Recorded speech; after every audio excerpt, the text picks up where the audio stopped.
quickness. Tries to blow by and he's rejected by Huff.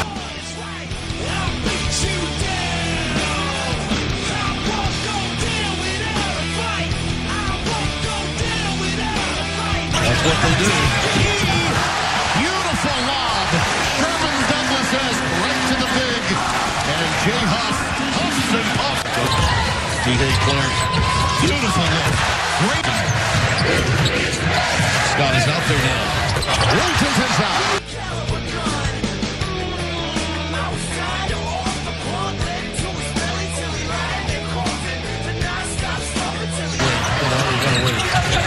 Clark, there it is again.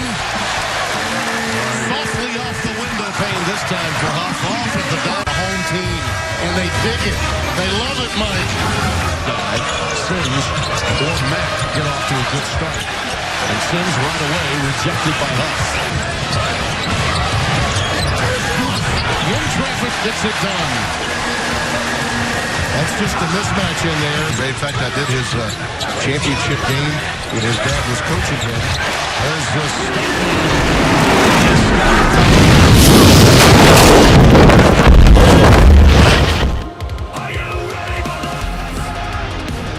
This is just one-on-one good defense, patience. Gliding in and scoring. Hauser connects from deep, his first points.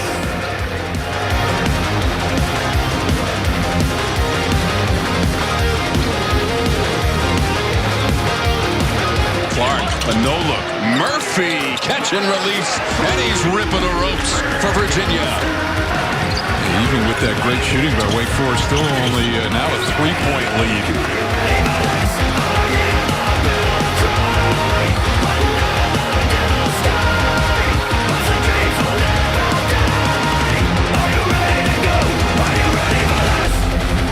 Here's a steal. It'll be Beekman going in. Two-fisted rim rocker.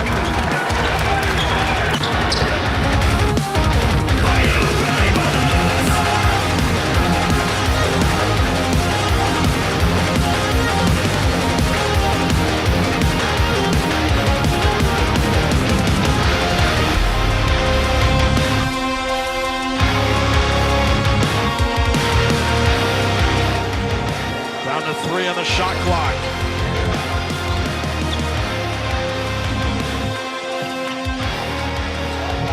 Goodwin nearly lost the handle.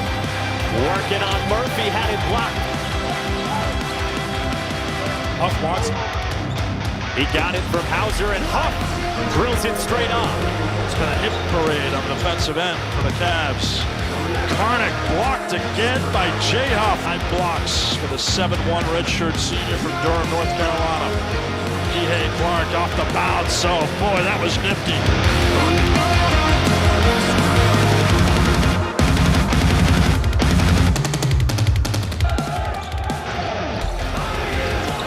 Shot clock down to 2, and another nifty baseline move by Jay Huff. Would be on the arc for him last season. Big for his. Well, good cut, but Morcell gets the block on home.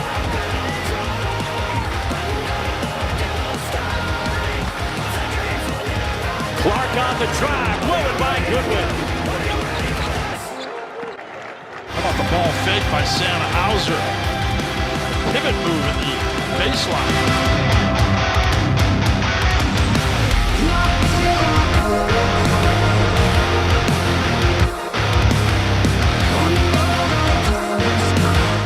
Sam Hauser, short, working hard on the glass of the putback. Defense by Felder on Huff, but that's tough to defend.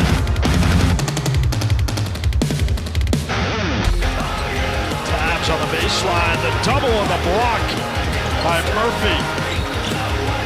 Sam Hauser, oh boy, look out, Virginia.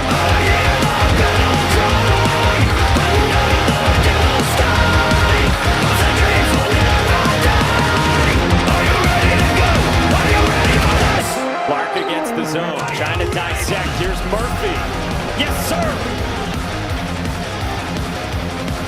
Clark posting up quarterback run at 5'9".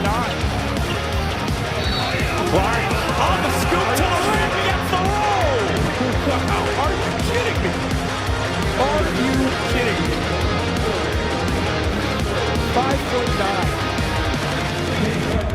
just giving them everything.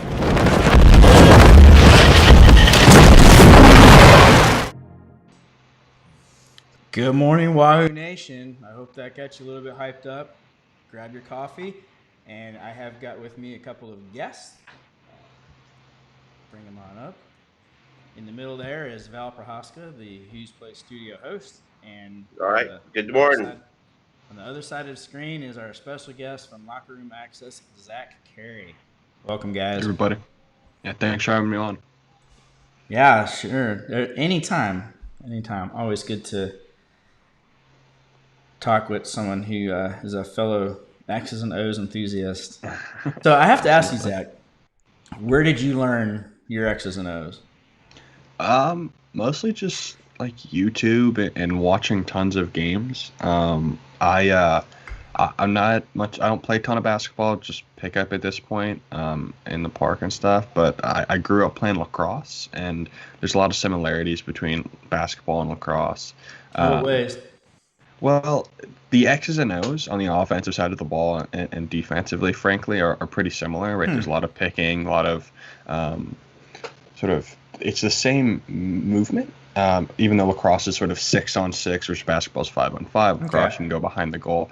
There's just similarities if you're looking for like passing lanes and stuff like that. And then, I'm a diehard UVA basketball fan and sort of just got interested in the X's and O's of it all and just sort of taught myself. Okay. Watched smart people like Jordan Sperber explain stuff and then kind of just went from there. Yeah, Jordan's been a big help to me. I'm mostly the same way, just kind of self-taught on it and really learned most of it the last 3 years, to be honest. Yeah.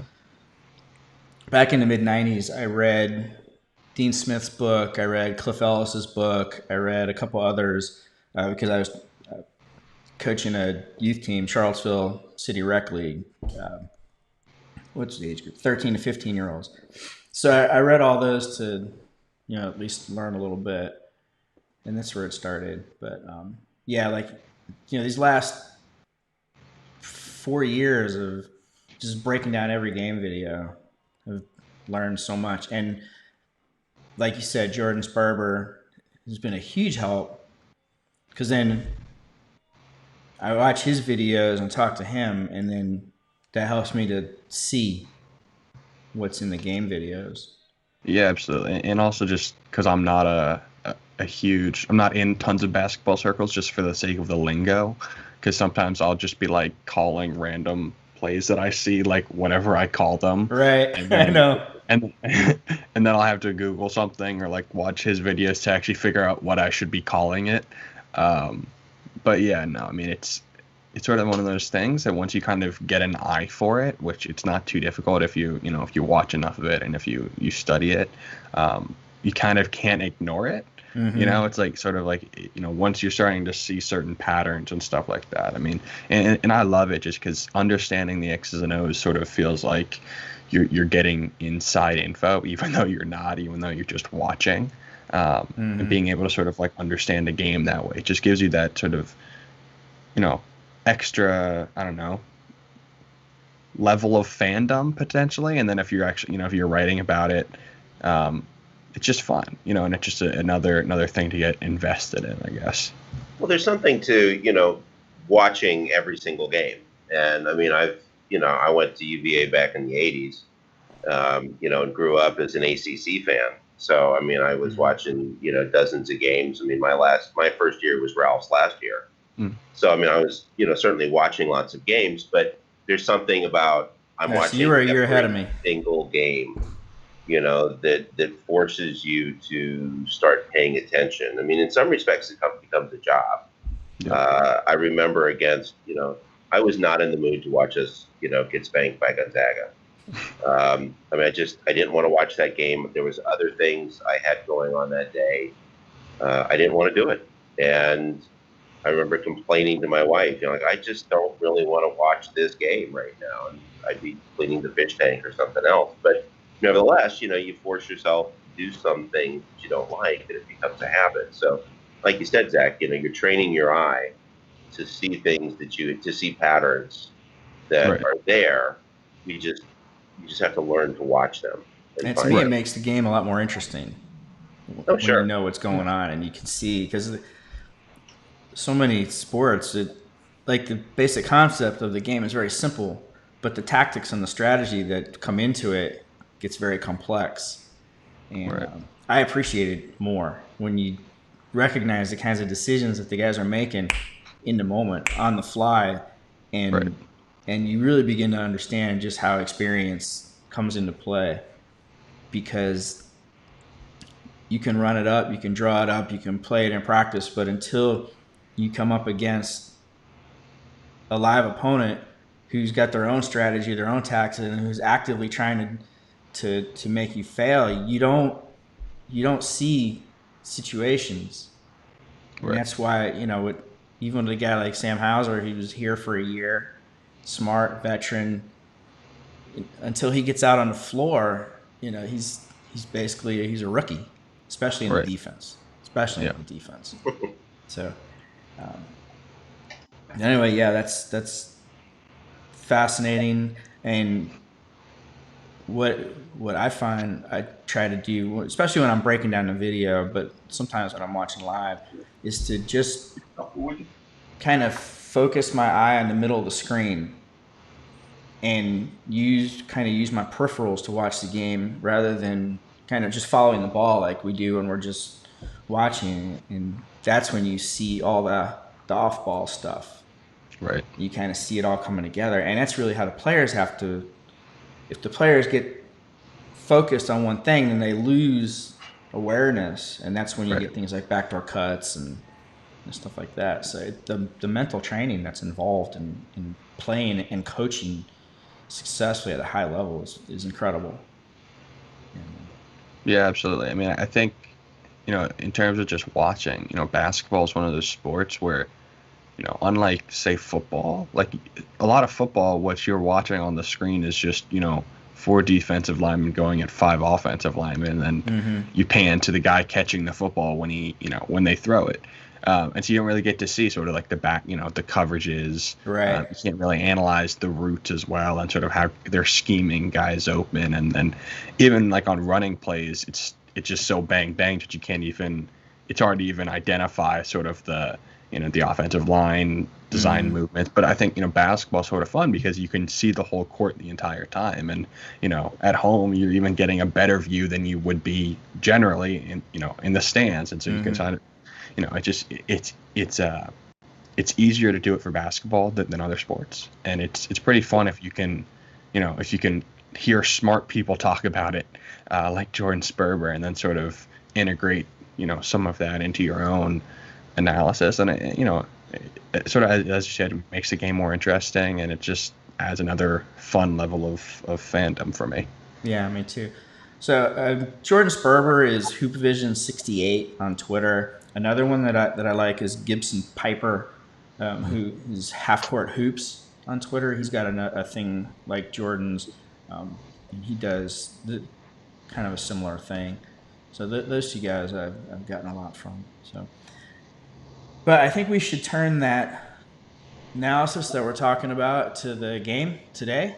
Clemson comes in. It is our first ranked ACC opponent. It's our first ranked opponent since Gonzaga, and it's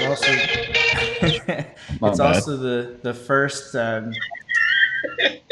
top 100 defense. Gonzaga's on, so it's the first top 100 defense we've faced since Gonzaga. So, and the Clemson is the first ACC opponent we've played who is actually, I believe, higher in KenPom than San Francisco or Gonzaga. Yeah, I mean, Clemson's definitely, the best team we've played outside of Gonzaga, just by a long shot. They're a talented bunch. They're ridiculous defensively. I mean, in a lot of ways, they actually kind of remind me of last year's UVA team, just because they're so sound defensive. And obviously the schemes are different, but sort of with, you can make a lot of comparisons, Amir Sims to Mamadi, same high school. and then sort of Teammates. Teammates, right? Mm-hmm. And then Nick Honor, their point guard who comes off the bench, but he's pretty dangerous. He's 5'10", and so there's a couple of comparisons you can make there. But just with how sound they are defensively, they get after it, they're aggressive, they turn teams over at a solid clip. And then, at the other end, they're not as much of a threat, as a team. They don't shoot the ball particularly well, but, there's a couple guys like Sims, Honor, who can make you pay if you can't guard them well. Sims is going to be a tough matchup for us. That's sort of one of my big keys is how the heck do we guard him? Is it Sam Hauser? Is Justin McCoy getting some actual minutes today? And sort of how they approach that defensively. Okay. Yeah, you talked about I'm going to go to the screen here. And let's see. All right. So this is screen, you can see you talked about Clemson defense turnover. They're 7th in the nation at forcing turnovers. Yep. And Ken Palm. And interestingly enough, they're 6th in the nation at non-steal turnovers. They're 30th on steals, so they get a lot of steals, but they're really good at forcing you to make mistakes and throw the ball away. And that's really that, and their effective field goal percentage, they're 20th in the nation. So that's really what they hang their hat on defensively. And if they play us the way they played Florida State, I watched a little bit of the Florida State game. As good as they are defensively, I think that they're going to be exploitable for us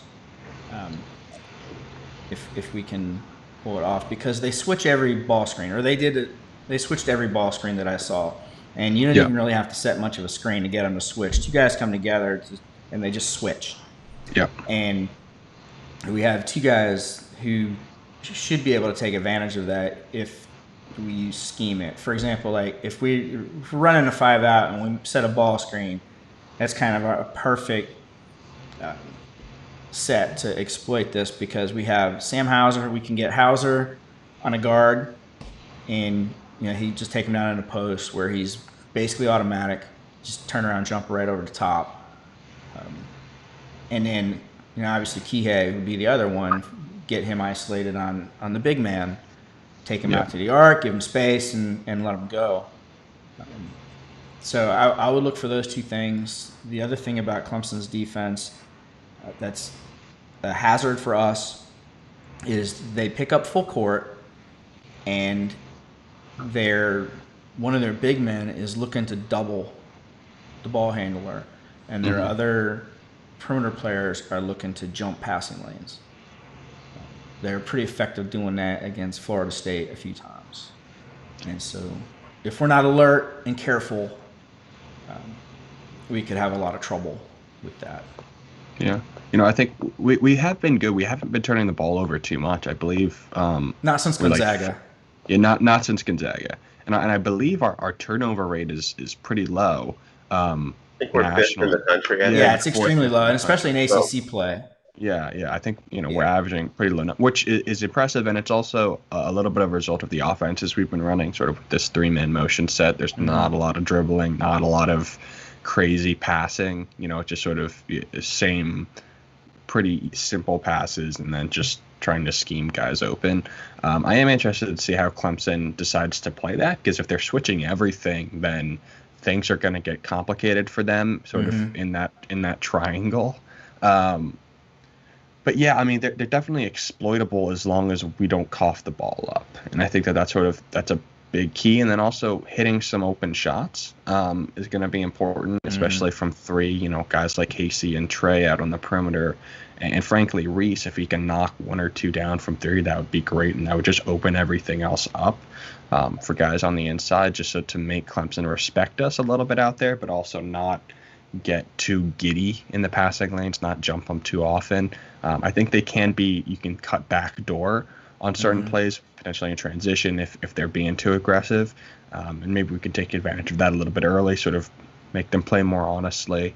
But yeah, they're a tough defense, and they're definitely the best defense we've played. But yeah, I think if we just play our game, we should be okay on that end. And then hopefully, we can kind of survive on the defensive side of the ball like we have been. Well, I guess what I'm looking for is, just how well Beekman takes, control of this moment. I mean, this is why you have 2-point guards on the floor, is for pressure situations like this. And both Beekman and Murphy, I think, attack the rim better in transition than anybody we've had recently. Yes. And so what I'm looking for is, when they're putting that pressure on, how are we going to do when we get the resulting 3-on-2, the resulting 2-on-1? How well Beekman, because I expect the ball's going to start with TA, and then as they try to pressure him, it's going to he's going to give it up to Beekman, and then it's what does Beekman do at that point? And I mean, I think Murphy really wants to be the guy going to the rim and slashing to the rim like we all kind of hope Darius Thompson would be, But so that's what I'm looking for is, can we get 4 or 5 buckets in transition, and just sort of put them on the back heel a little bit. Yeah, and a couple of things that I noticed offensively. One, they, at least against Florida State, again, it's the only game I've watched, they really, really pushed the ball, and they focused, and they didn't want to run a lot of offense. And they would rip and run, get the defensive rebound. Even Amir Sims, several times, he would get the defensive rebound and just immediately put it on the floor and start sprinting up court, which can lead to mistakes. They made a couple. And then when they get into the offensive zone, their offense looked very simple to me. It was basically 4 out, 1 down on the baseline, and they were just going, driving, attacking the rim. Yeah, I mean, they're not running a lot of complicated stuff. They like to throw it into the post to Sims some. They like to pull him out for ball screens as the 4 some, and run stuff off him.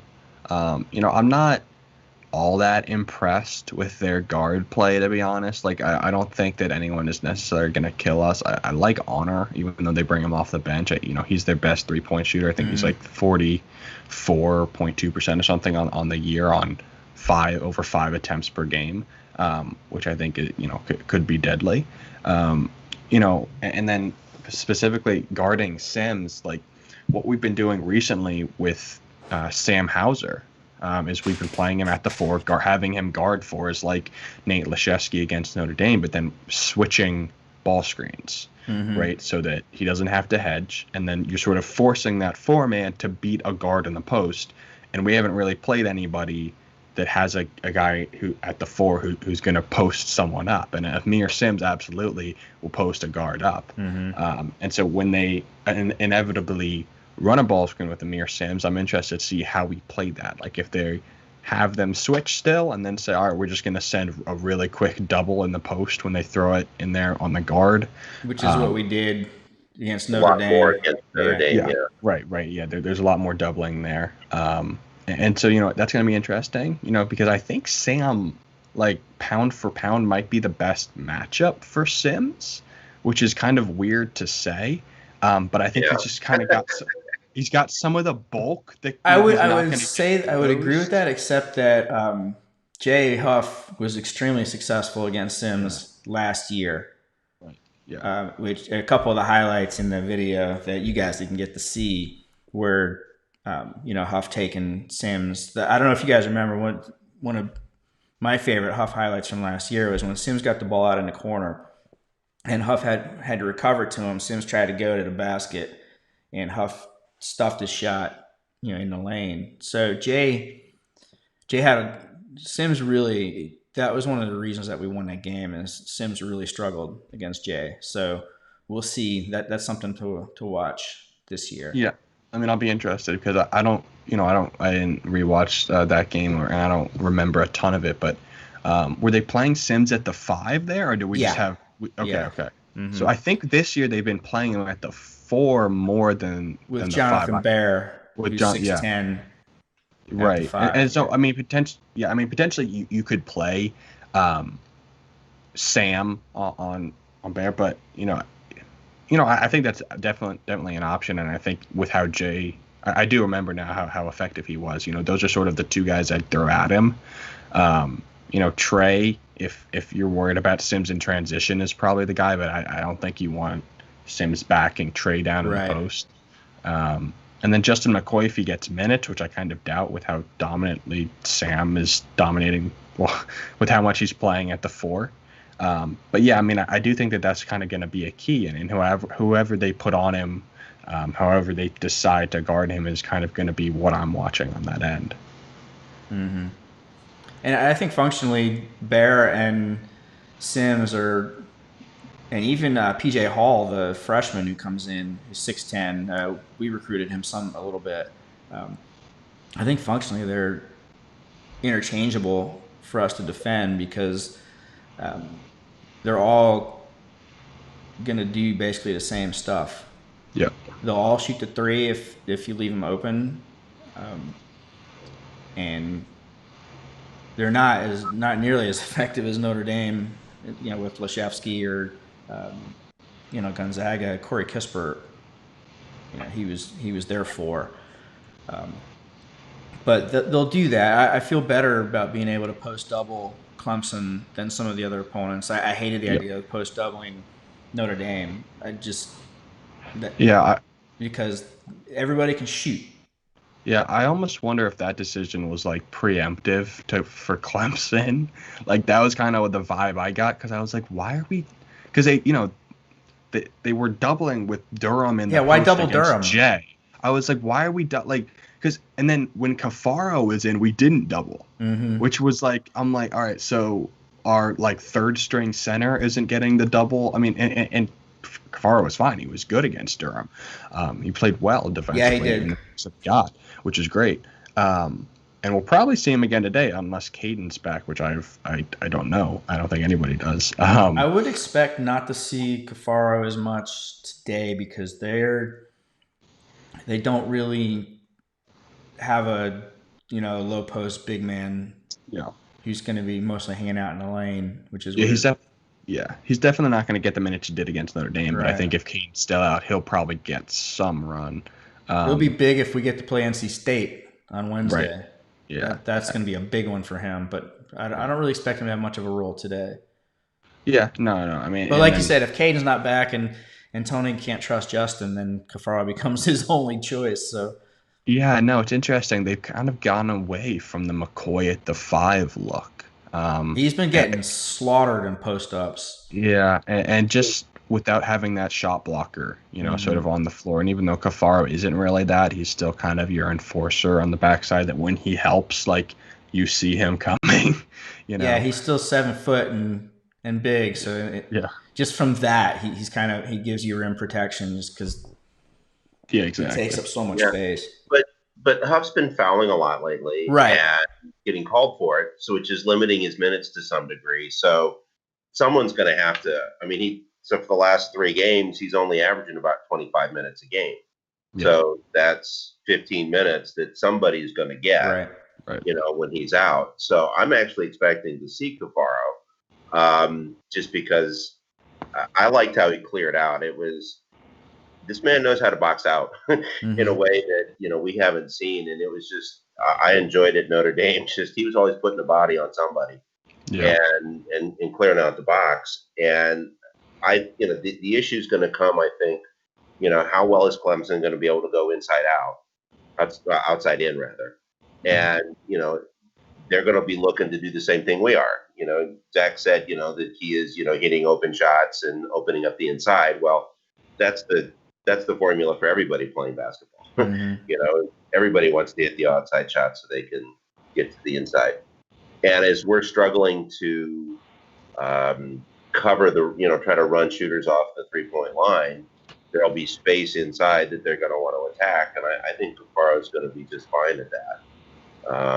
And be a different look for Sims as well. And I'd like to see Sims body maybe more than Huff is going to do. Yeah, so, I wouldn't. Not sure I would want Cafaro guarding Sims too much. Well, no, I mean Sims is the real deal. So but if he's playing, just give him a different look. No, it's not. It's not the worst idea if Sims is killing somebody in the post or Jay's in foul trouble because he can't match the physicality. And I think that Cafaro, I don't think there's many defensive concerns for him. Like, I think that there's just, does he foul? Is he hip checking people too much? Mm-hmm.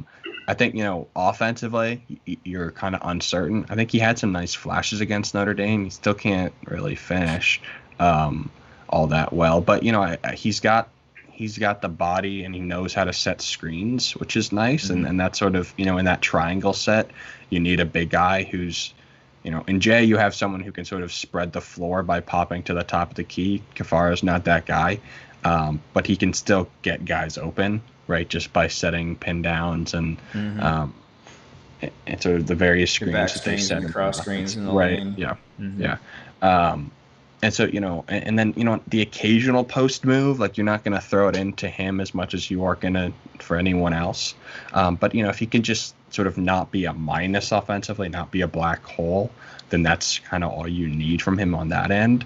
I really wish Caden was healthy because I think he's the perfect sort of filler I wonder if for we'll Jay. see him today. I think it's interesting. I think, isn't Caden the player on no, it's Casey Morcell. I think Caden was last time and he didn't play. So, yeah, I'd like to get him back. Yeah, He would have been very helpful against Notre Dame. Yeah, absolutely. And the non-COVID illness, like that, it sounds very similar to the lingo they were using for Cody, which is, that, not to speculate that they have the same thing, but just the fact that they've already lost two guys. I mean, who knows what happens with Kobe with sort of the heart issues of prayers up for him. Absolutely, we want to see him back and hope that he's healthy. But Caden's gone through a lot too. Like, he's gone through a lot of injuries, a lot of sickness throughout his high school and college career already. And so hopefully they can get him back soon because he was showing a lot of nice flashes. Yeah, and on both sides. On both sides. He's got really nice footwork, as 6'11", and he's lengthy and has some strength to him, even though he's, he is kind of lengthy. And I think that he could be, if he gets the opportunity and if he gets healthy, to really stake a claim as the backup center and the sort of heir apparent. The heir apparent. Guy we want playing the 5 next year. Mm-hmm. Exactly. Yeah, I want to play in the 5 next year. So we need him playing now. Yep. I mean, it's been rough for him. So, everybody wants to see him play more. Absolutely. He's got an energy level that was hard to replace. I thought I'd written it down what game it was. He had 5 offensive rebounds. Might have been William and Mary. But he, played 12 minutes and had 5 offensive boards. Yeah. I always want more of that. He makes it count. He definitely makes the minutes count. Yeah. But so the other issue for me, other than transition, was I guess fatigue in the second half. If you look at what we've done in the second half versus the first half against teams, it's kind of shocking.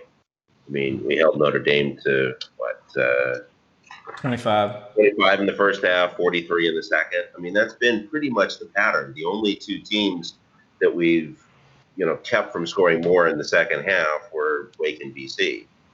Every other team has scored much more in the second half. If you remember, I don't think it's fatigue. They only had 13 in the first half, but they scored 38 in the second. And we've got 4 guys who the last 3 games have played 36 plus minutes.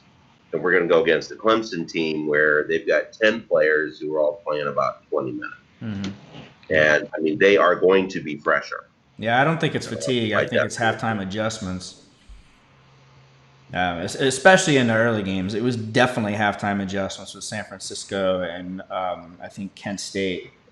They found something in the first half that worked, and they just went to it over and over again in the second half. And also,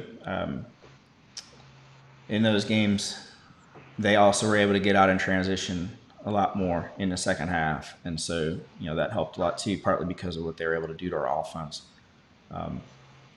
And then Notre Dame, I don't know.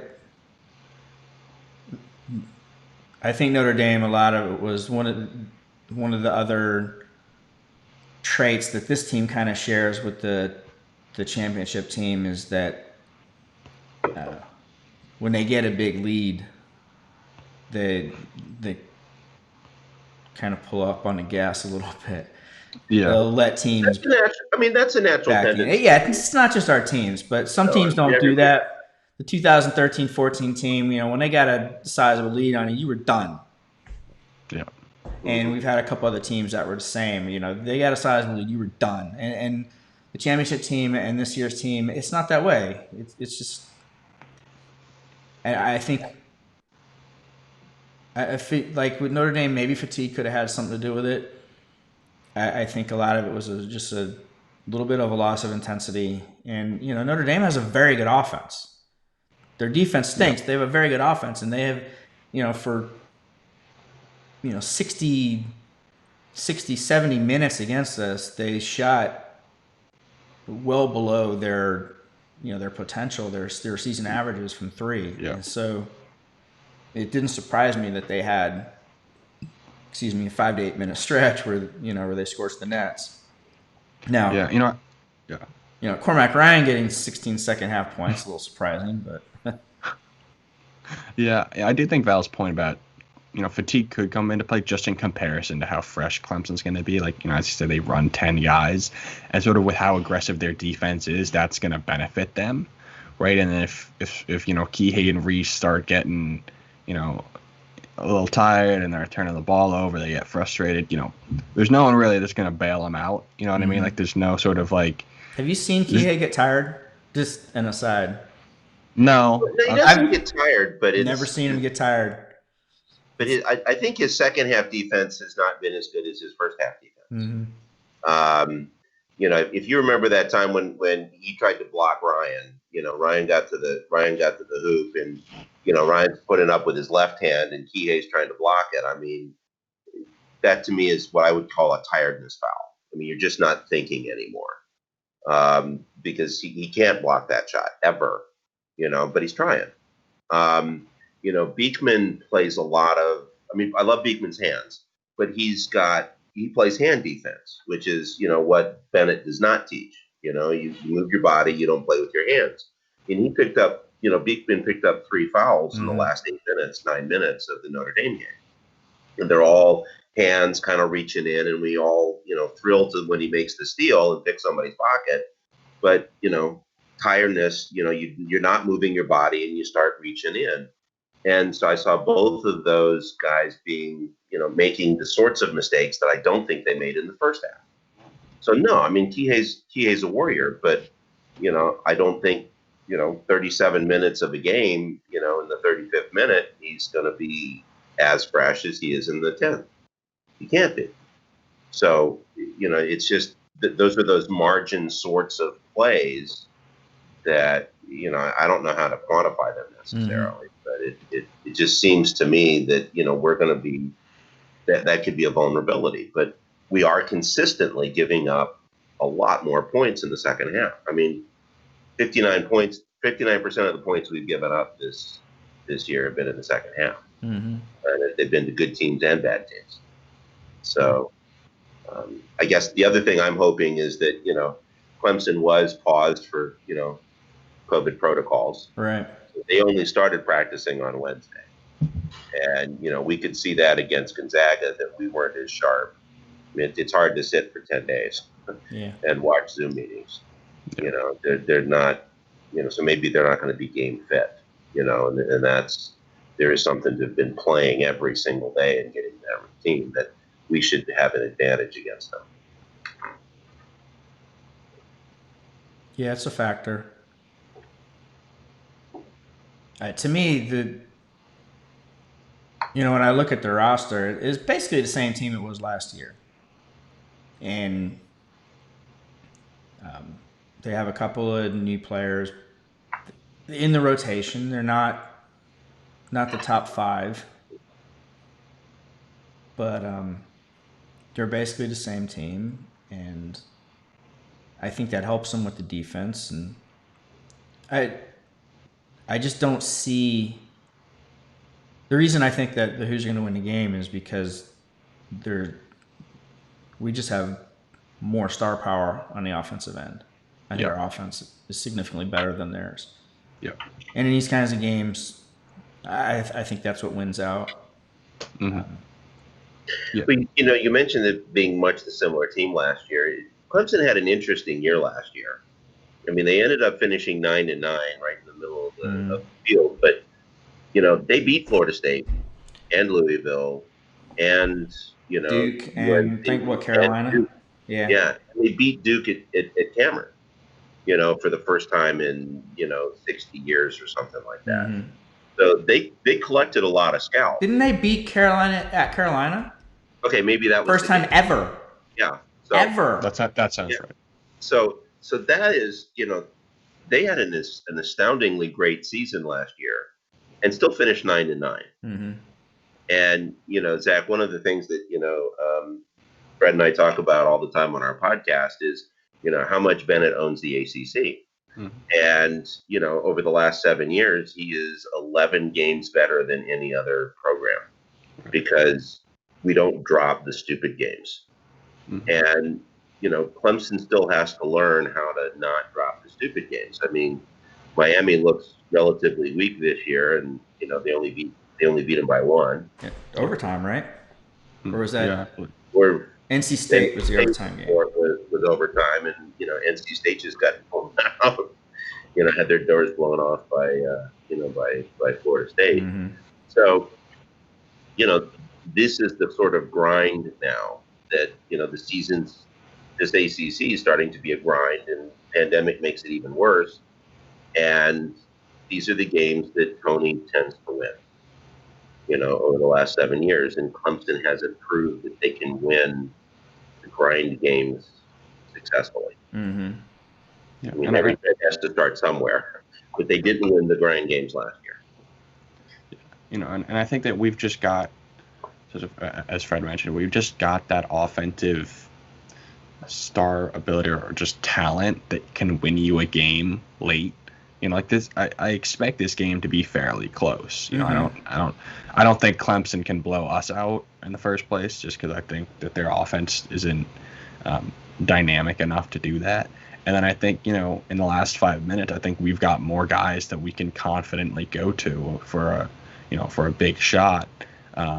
More guys than Clemson has, and I think that I'm more confident in our guys to do that. It's kind of why I'm still confident that we'll win the ACC, just because I think that we've got the most talented offensive team. If they can put that together schematically and they can make it work and get guys touches where they need to get touches and not turn the ball over, I think the three-man inside motion has been a fabulous set for this team. I think it fits the talent tremendously well. Like for Casey Morsell is a perfect example. That set is perfect for where he is right now because it simplifies his decision making. Yeah. And he's getting the ball where he's facing the basket, and his reads are much easier, and he can pretty much get the ball and do what he's good at, either shoot it or drive it with a straight line drive without a lot of traffic. Yeah. And hopefully if we can see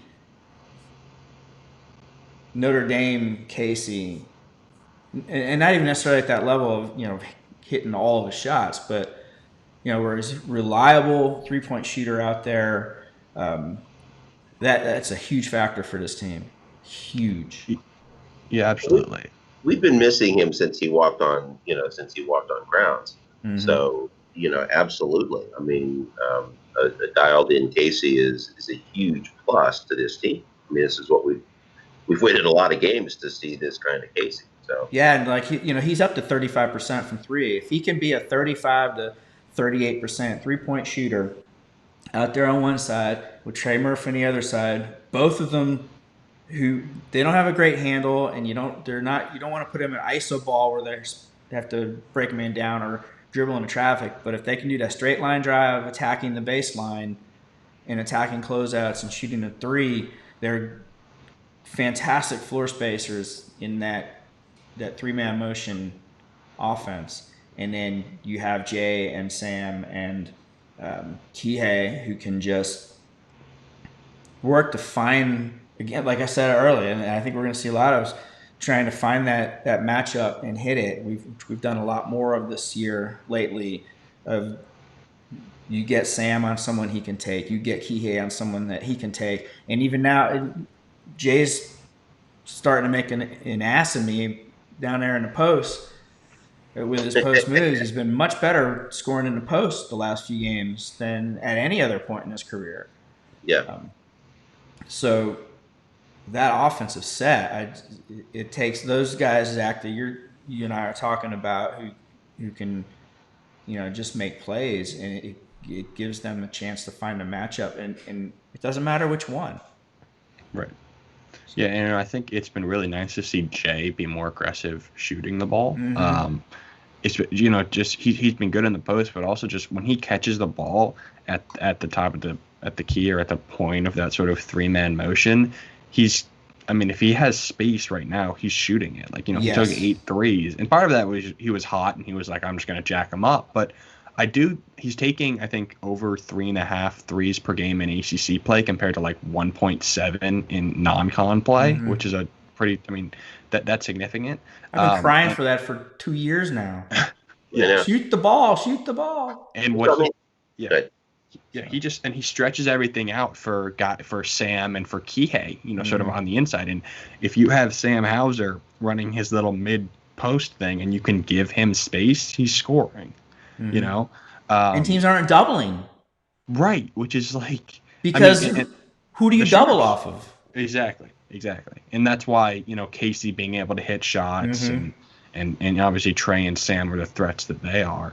And I also just like sort of, if we need to go like ball screen, high ball screen with Kihei, and you can, run Jay or Sam there, just, late in the game if you need a bucket that's, a little bit, you don't really want to go to your sort of like motion set. They've got the guys to do that. They've got the shooters to put on the outside, and Kihei's been smarter in ACC play. Obviously, the opponents haven't been all compared to Clemson defensively.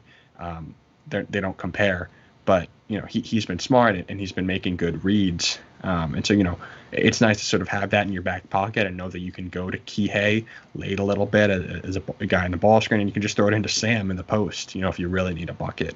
And I just think that they've got more options sort of late in the clock and just in settled offense, in general. Yeah, the ends of big games and then the tournament games, I think probably the biggest consistent factor is who has the players who can score against good defense. Yeah. And that's why we won the championship. We had 3 guys who could, they could score against great defense consistently. And that's why we've not gone that far in previous years, because we didn't have those guys. Yep. And this year, I think we have those guys again. That's why I've been bullish on this team from the very beginning, no matter what has happened. I've been bullish about March unwaveringly, because we have at least 3 guys who can do that. And I don't think Clemson does. I think there's nobody on Clemson's team who you can rely on to get a bucket against great defense. Yeah. Right. The guard play offensively is, they're ACC guards. Like let's not, they're not, and they're very solid defensively. They're long, they're athletic, but there's no one that you can kind of point to and be like, oh, I'm scared of that matchup. Right. Sims, you could say that, especially for this team's defense, but you're less worried about him sort of late in clock because he doesn't have that sort of, that ability as a playmaker. But he's talented. But other than him, you're not looking at tons of people like you could against, like you could for UVA, because you say, okay, you throw the ball into Kihei or Jay or Sam on the post, and everyone on the court is going to be a threat, especially if Casey's hitting the outside shot. It just makes it's why our offense is dynamic. It's why if our defense can continue to just be, decent, it's not going to be your other Bennett defenses. It's why they have a real shot, at making a run in ACC play, and then obviously in the postseason, as you said. Well, I'll say that Sims frightens me. I mean, he was my second choice for ACC Player of the Year in our preview. I mean, he shoots the three well, which means he can drag his man out. I mean, you have to honor it, and I think he can attack, downhill if his man comes out. No, So, Yeah, he can attack closeouts. I He like can him. attack closeouts. I'm a huge fan of him, and he's sort of he's the kind of player that I love about ACC hoops. I mean, when you've got quality all up and down the ACC, it makes it much more interesting for me. And so I'm worried about Sims because I'll always be worried about Sims. But I mean, I think your point stands. We have more offensive weapons than we had last year. And last year we didn't have a lot of offense. It was why it was such a grind, and every game was a rock fight. But I think I'm not afraid of this game by any stretch of the imagination. Right. I don't look at a 9-1 Clemson. Oh my God, biggest thing might be, I don't know, is when we travel down there. One of the things we talked about when we had women's head soccer coach Steve Swanson on, women had to drive down and play Clemson, and they had to drive down that morning.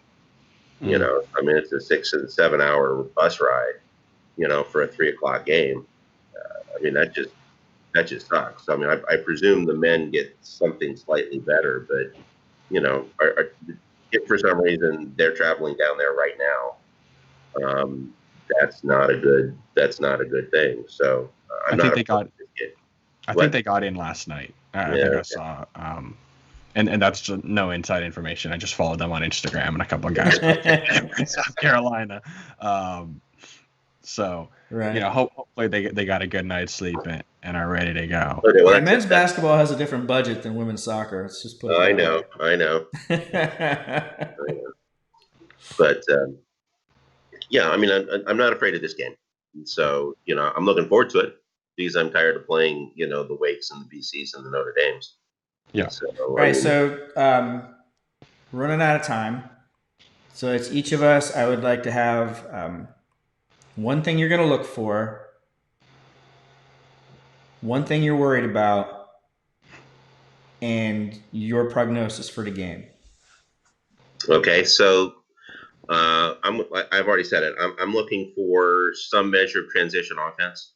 When we're getting pressed, what do we do with the secondary break? How do we finish on that? Okay. So the thing that worries me, I like Sims. I mean, I think he can be a good ball player. He's not been in a position yet playing for Clemson where he's had truly big pressure games that he's playing them because they've been sort of an also-ran. So this is his chance to step up and be the player and grow. And like I said, I like the guy. I want him to do this against Duke, not against us. I'm worried about Sims, and I don't make predictions. Well, prognosis, just a prognosis. It's going to be a slow game. Clemson doesn't play fast. We don't play fast, so it's going to be deliberate.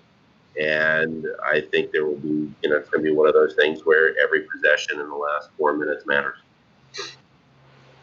Yeah, what I'm looking for is our ball screen defense. That's what's really interesting to me, especially with Sims and how they decide to guard him, where they put Sam, if they're still switching 1 through 4, if we're playing drop coverage against ball screens with Jay. So how they elect to do that, Notre Dame's a much different team from Clemson offensively, and so I'm sort of looking out for that, how they elect to guard. Worried about, I mean, Clemson can turn teams over, and it only takes, it doesn't take much to sort of get yourself in a hole, and I think that we've got the guards to sort of survive their pressure, but Kihei's still a 5'9" guard, and if he gets doubled in the backcourt, things could get complicated, and I think we'll survive their pressure, but it's definitely something that that you don't want to look past. And then prognosis, kind of as Val said, it's going to be a slower game. I think we win probably. We're in the 60s there, in the 50s. I think it's going to be close, probably within 5 to 7 points. But I think as I said earlier, I think we pull it out. I think we make more plays than they do late, and that's sort of the difference maker. Yeah. Okay. All right. So what I'll be looking for is us. I'm going to see how we attack their defense. I'm going to be looking for the ball screens and then taking advantage of the matchups, particularly Sam against little guys and Kihei against big guys. And then I'm worried about really two things that are kind of interrelated. One is turnovers. We've been better lately, but the teams that we've played lately, they don't really have turnover generating defenses. So before the last few games, the last year, we've been terrible with turnovers. And if we are that team again, then we will get beat. And then the related other thing is our transition defense, which has been very, very shaky this year. And I know that we see Clemson as a slow team, but actually statistically their offense is about middle of the pack in terms of average possession length. And what I saw against Florida State was a team that's going to push the ball up, and they're going to try to get their shot in the first 5 or 10 seconds if they can. So if our transition defense isn't good, then we're going to be in trouble. So those are the things that worry me. And then in terms of prognosis, I made the hype video. I'm very confident. I think the Hoos are going to win the game. And again, I kind of agreeing with Zach because of making the plays in the last few minutes. I think is there, and I don't think we're going to turn the ball over a lot. And I think if we don't turn the ball over, we're going to be efficient against their defense. And I think I think we will force them into the half court enough to where they'll get impatient and put up bad shots. So that's my prognosis. All right, so I'm happy we got this done after last week where the microphone thing happened, and stupid fix. All I had to do was reboot my computer. Turn it off and turn it on, right? Yeah, the software had updated itself, and when it updated itself, it reverted back to its initial setting on whatever it was that caused the issue. So when I restarted the computer, it worked. And then Wednesday, of course, Wednesday early morning, we had a gale force storm here, and it knocked out power to almost all of Western Washington, including this entire stinking island.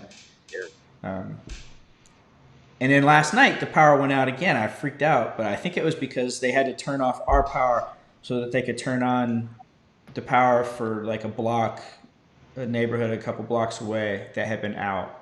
I think that's what that was. So, but we're here, got the microphone working, got the power, and so it was fun. Zach, thanks for coming again. I'm sure this was a lot of fun last time. Yep. So games at 6 p.m. Eastern. So looking forward to it, guys. All right. Wahoo. All right.